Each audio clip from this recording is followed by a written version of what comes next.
दोस्तों, प्रभु श्री राम का जन्म त्रेता युग में हुआ था।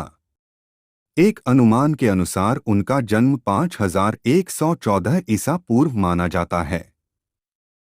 कहते हैं जिसने धरती पर जन्म लिया है उसका मरण निश्चित है। भगवान श्री राम ने भी धरती पर मनुष्य के रूप में अवतार लिया था। कई जगहों पर राम जी की मृत्यु या बैकुंठ धाम जाने का अलग अलग वर्णन मिलता है। भगवान राम की मृत्यु के बारे में जो कथाएं मिलती हैं उनमें से कुछ कथाएं इस प्रकार हैं। दोस्तों, कहा जाता है कि जब माता सीता को अपने पवित्र होने का प्रामाणिकता सिद्ध करने के लिए कहा गया तो उन्होंने परीक्षा देकर अपने पवित्र होने का प्रमाण दिया, लेकिन इसके पश्चात सीता जी अपने दोनों पुत्रों कुश और लव को राम जी से सौंप दिया और धरती माता ये कहा कि हे माता, मुझे अपने अंदर समा लीजिए। माता सीता जी के इतना कहते ही धरती फट गई और देखते ही देखते वह भूगर्भ में चली गईं। सीता जी के इस तरह से चले जाने के कारण राम जी एकला पड़ गए। कुछ दिन अशांत रहने के बाद एक दिन हनुमान जी की अयोध्या में अनुपस्थिति के समय यमदेव ने नगर में प्रवेश किया और संत का रूप धारण कर वे राम जी पास उनके महल में गए। संत वेश धारण किए हुए यमदेव ने श्री राम से कहा कि हम दोनों के बीच की वार्ता गुप्त रहेगी। वे राम से एकांत में बात करना चाहते थे। यमराज जी ने राम जी के सामन यह शर्त रखी कि यदि हमारे वार्तालाप करत समय हमारे बीच कोई आया तो द्वारपाल को मृत्युदंड मिलेगा।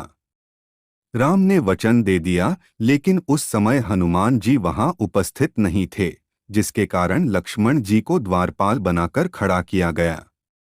जिसके बाद यमदेव अपने असली रूप में आ गए और राम जी से कहा, प्रभु, अब आपको अपने लोक लौटना होगा। धरती लोक पर आपका जीवन पूर्ण हो चुका है। अभी वार्तालाप चल ही रही थी। ऋषि दुर्वासा वहां पधारे और लक्ष्मण से द्वार के भीतर अंदर जाने की हठ करने लगे। उन्होंने लक्ष्मण से कहा कि यदि वे उन्हें अंदर नहीं जाने देंगे तो वे श्री राम को श्राप दे देंगे। लक्ष्मण जी दुर्वासा के क्रोध से भलीभांति परिचित थे। वे अब दुविधा में आ गए।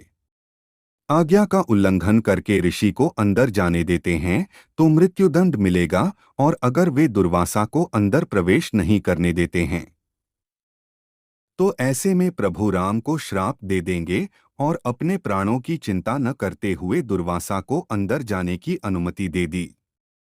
वार्तालाप भंग हो गई। राम जी सोचने लगे कि अब उन्हें अपने प्रिय अनुज लक्ष्मण को मृत्युदंड देना होगा।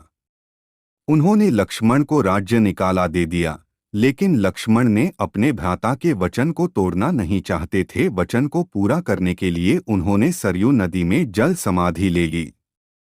लक्ष्मण के सरयू नदी में समाधि लेने से राम जी अत्यंत दुखी हो गए और उन्होंने भी जल समाधि लेने का निर्णय कर लिया।